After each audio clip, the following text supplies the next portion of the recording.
પહેલા આવી ડિફિકલ્ટીઝ તો નથી, પણ અમે પહેલા બ્રેલ યુઝ કરતા હતા, તો બ્રેલમાં ઘણી લિમિટેશન્સ હતી, પણ તો પણ બ્રેલ બી બહુ જરૂરી છે, અને એની જોડે જોડે જો કમ્પ્યુટર કરીએ છીએ તો અમને બહુ ઇઝી પડી ગયું છે હવે ભણવું ને એજ્યુકેશન લેવું.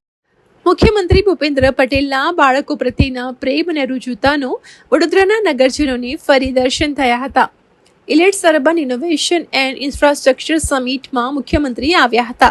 આ સમિટમાં સ્વાગત અર્થે આવેલા ઉર્વી સ્કૂલના દિવ્યાંગ બાળકો પૈકી ધોરણ 10માં અભ્યાસ કરતી ગૌરી શાર્દુલ દ્વારા જાતે દોરેલા મુખ્યમંત્રીના સ્કેચની ફ્રેમ આપવામાં આવતા તસવીર જોઈ મુખ્યમંત્રી પ્રભાવિત થયા હતા અને તેઓએ દિવ્યાંગ વિદ્યાર્થીની વિશે પૂછ્યું હતું. ત્યારે ગૌરીએ મુખ્યમંત્રી સમક્ષ 2 શબ્દો કહેવાની અનુમતિ માંગી હતી.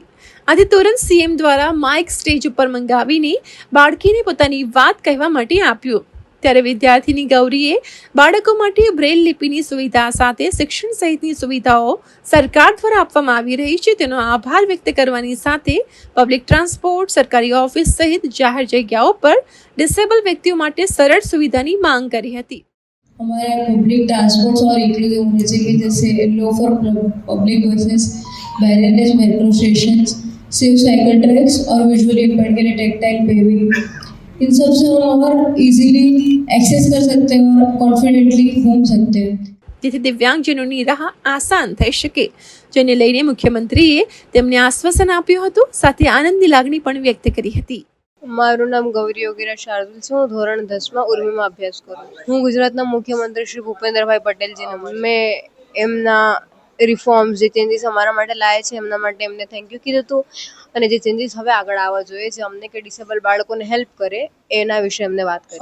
પબ્લિક ટ્રાન્સપોર્ટ્સ એક્સેસેબલ હોવા જોઈએ, પબ્લિક સ્પેસીસ જે છે ત્યાં ફેસિલિટીઝ હોવી જોઈએ જેનાથી કોઈ પણ પ્રકારની ડિસેબલ માણસ એને યુઝ કરી શકે. અને બીજી વસ્તુ કે દરેક ઓફિસીસ કે ગવર્મેન્ટ જગ્યાઓ પર એક એવા માણસ હોવા જોઈએ જે એક્સેસિબિલિટીને સમજે, તો અમારે કોન્વર્સેશનને પ્રોબ્લેમ્સના સોલ્યુશન જલ્દી આવી શકે. એમણે બહુ સારો રિસ્પોન્સ કર્યો અને મને વિશ્વાસ છે કે આ બધા જે મેં ચેન્જીસ કીધા છે એમના પર એ કામ કરશે અને સોલ્યુશન્સ લાવશે, કેમ કે એ પહેલાં બી અમારા માટે ઘણા ચેન્જીસ લાવ્યા છે, તો હું આશા રાખું છું કે એવું થાય.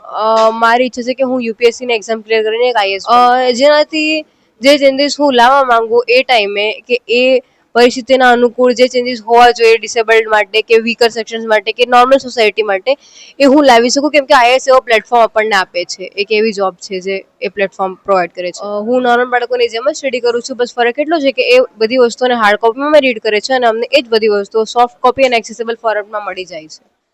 सबसे पहले बड़ौदा शहर के एडमिनिस्ट्रेशन को धन्यवाद देना चाहूँगा कि उन्होंने हमारे बच्चों को ये अवसर दिया कि वो मुख्यमंत्री का स्वागत कर सके, उनसे मिल सके.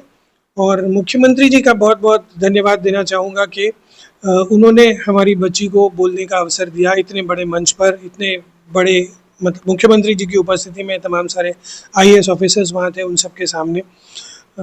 तो ये एक बहुत हमारे लिए गौरव की बात है, बहुत गर्व की बात है, खुशी की बात है. जहाँ तक बात आती है कि सरकार से क्या सहायता मिल रही है, मदद मिल रही है, तो जो पॉलिसीज़ गवर्नमेंट ने रिसेंटली बनाई हैं, सुधार किए हैं, वो बहुत ज़्यादा उसे वेलकम करने के योग्य हैं, उनका स्वागत किया जाना चाहिए. ख़ास तौर पे जो एग्ज़ाम ऑन कंप्यूटर्स का जो सिस्टम है, ये बच्चे खुद कंप्यूटर पे अपना एग्ज़ाम खुद दे सकते हैं, उन्हें किसी और पर निर्भर होने की ज़रूरत नहीं है, स्क्राइब की ज़रूरत नहीं है. ये एक बहुत अच्छा कदम है और हम उम्मीद करते हैं आने वाले सालों में जो दूसरी तरह के दिव्यांग बच्चे हैं उनके लिए भी और ऐसी सुविधाएं एग्ज़ाम में सरकार क्रिएट करेगी, गवर्नमेंट क्रिएट करेगी. साथ ही साथ जो सोशल इंक्लूजन की बात स्टूडेंट ने करी, गौरी ने करी उस मंच पर, वो सोशल इंक्लूजन भी हम उम्मीद करते हैं कि बहुत जल्द ही हमें अपने आसपास देखने को मिलेगा, इंफ्रास्ट्रक्चर में देखने को मिलेगा और सरकार बहुत प्रोएक्टिव है इस सब मामलों में.